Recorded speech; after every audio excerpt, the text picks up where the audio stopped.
One day a group of friends went hiking in the mountains.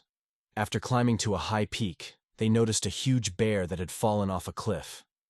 The bear was badly injured and needed medical attention. The friends decided not to leave him to his fate and set about saving the animal.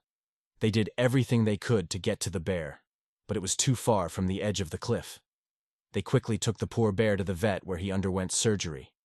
The doctor repaired the damage and sewed up the wounds, while the rest supported the animal and helped with the procedures.